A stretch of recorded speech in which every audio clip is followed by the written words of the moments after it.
won't shut the fuck up. It's always telling me how awful I am, how fat I am, and how unworthy I am. And I have fucking had enough. The best part is, I don't actually have to listen to this mean voice inside my head anymore. But now comes the hard part, cleaning up all of its mess and getting rid of every single fucked up word it has ever spoken to me. This is my therapy, my way of healing, and sharing all I have learned over the last few years. So enjoy my fucked up thoughts.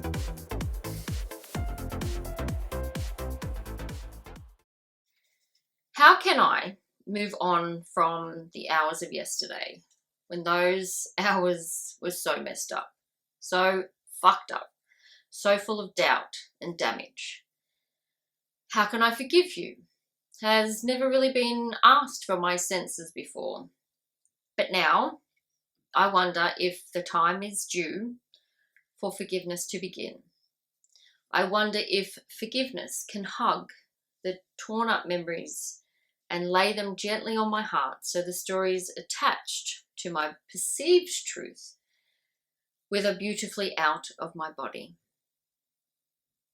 The years preceding my nearly 48th year on this earth hold a legitimacy that only I can pertain.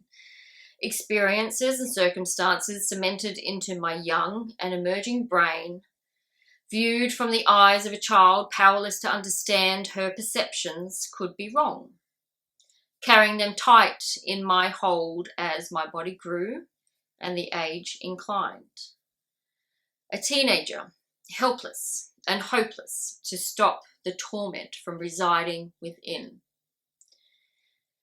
Parents suck, whether they mean to or not, whether they are in your life or not. They just fucking suck. Mine were not the worst, nor were they the best. They were somewhere in between. How can you parent when the child within is still carrying around so much hurt? How can you express your love when the love you once longed for never came to fruition? How does one understand that the heartaches of their childhood are involved in the rearing of their own children? I noticed this within my own daughter, especially when she was younger. I was so caught up in my own emotional trauma from decades ago that I exploded in a grown-up tantrum because life was not as I believed it should be. That I was not as I was supposed to be. That those closest to me could never and would never actually want to be around me. That the love I desperately searched for was not where I thought it was meant to be. 11 years ago, our son was born sleeping at full term. And along with our visions of a future together, he slipped out of our lives, leaving us wondering if this heartache was a burden we were meant to break under. Many years passed as we raised our daughter when finally I came to fully understand this short and significant presence in our lives. He was never meant to stay. He was a gift that I couldn't quite figure out. Now I know. Now I know he came to shake up my world, mess with my mind so I could see more clearly, give me reason to see myself in a new way, to take the old and do away with it. When my daughter was born, I made a promise to her and myself that I would find a way to do better, to not be the mother that I had. Unfortunately, I was so messed up that it took a while to find the right path. But I found it.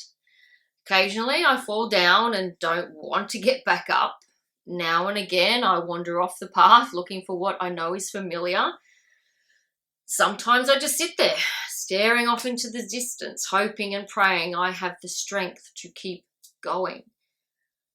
And now that I am a mother, I can see how messed up my parents were as they did what they could to raise us. They just weren't able to see beyond their own emotional trauma, which really sucked for us because now we have our own to deal with.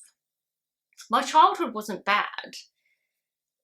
It was the 80s, so getting the wooden spoon, it was normal. Being made to feel as if we weren't important was normal. Being yelled at for no reason was normal. It left scars, wounds hidden from the view of others. But beyond that, my childhood was actually pretty good. It was the teenage years that really fucked me up. My mind went wild, my body went berserk, my confidence went into the abyss, resulting in all relationships falling apart in one way or another, especially the one with myself. So who am I to forgive? How can I forgive you when I think most of the fault is all mine? Is it or isn't it?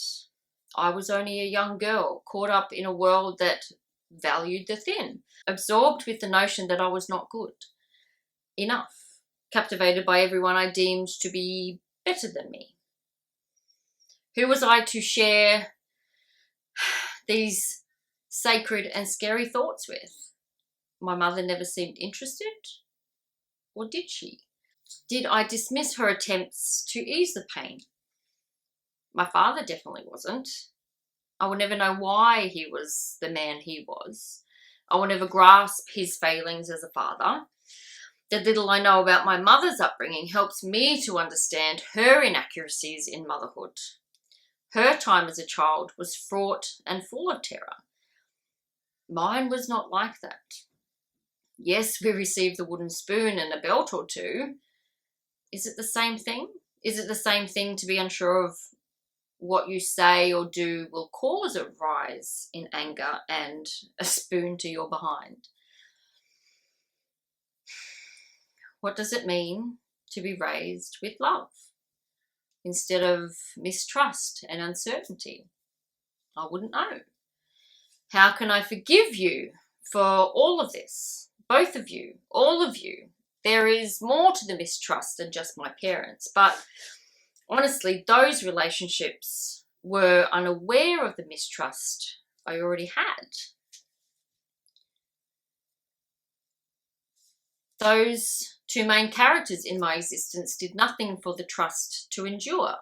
I then took that mistrust, held it like a baby, holding it securely to my chest, afraid to let it go for the damage that it will most certainly arise. I could guise this all in the mistrust of my life. However, love is the real culprit. The wanted posters being torn down, destroyed, or plastered over. Love was all I ever wanted and needed, but yet it was elusive, hard to track down, taken away and locked up in a damp and dirty dungeon. Me believing its captors were those who brought me into this life. Where does the blame lay? Do I continue to blame my parents for their failings as I shout about my victimization? Or do I now, as a woman in my own right, take control of what once was? I have taken control, yet those hours of yesterday come back to haunt me, ticking away as if those moments were now. How do we let them go? How do we take a stand against their infractions?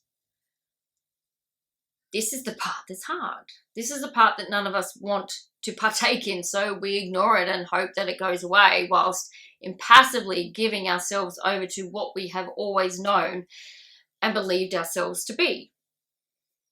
And a great place to start is forgiveness. Easing your own mind in order to move forward instead of staying stuck in the fucked upness that once was. Forgiving what somebody else has done is not without its challenges. It brings up memories best left forgotten. It forces you to deal with something that doesn't want to be dealt with. What am I even forgiving? Am I overthinking things? Am I looking to justify the parental textbook of the 80s because my childhood wasn't maybe, hopefully, that bad? It wasn't even the beltings or the spoonings. And not those nice ones you do with someone you care about. It was the look in my mum's eye when she was so full of anger that made me question every bit of her love, which I then embraced as my own. She passed that on to me. An anger so intense it had its own anger. I hated everything about myself, my life, my body. I carried that with me for decades. I did not know any other way to be. And that made me even more angry. Anger was my main emotion, and it fucking sucked. So who do I forgive? All of you and all of me. I take the time to forgive each and every one of you. I have to. It's important. I accept my own incompetence in this whole mess. I forgive my incompetence in this whole mess. I understand your inadequacies in this whole mess. I forgive your inadequacies in this whole mess. Life really is too short to have all of that stuff hold me back from being who I know I am. If I can't forgive all of that shit, then I may as well hold on to it for the rest of my life and wallow around in it until I go under. Forgiveness doesn't actually need to be hard. It can be easy if I allow it to be. I don't want to excuse their treatment of me. I want to move on with my life, free of this limitation and restraint. This is for me, not for them. I forgive you. I forgive me. I know better. I do better. Please forgive me. I'm sorry. Thank you. I love you. This is a Ho'oponopono forgiveness technique. And whilst you are doing your best to forgive, just keep on shouting, shut the fuck up, because that mind of yours will want to talk you out of it. Don't let it. All right. Your exercise for this week.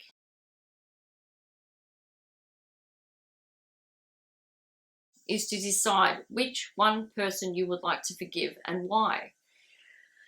If this is extremely hard, then please choose someone that has not caused you too much emotional trauma. If you really need to address those deeper wounds, please find a professional to support their release.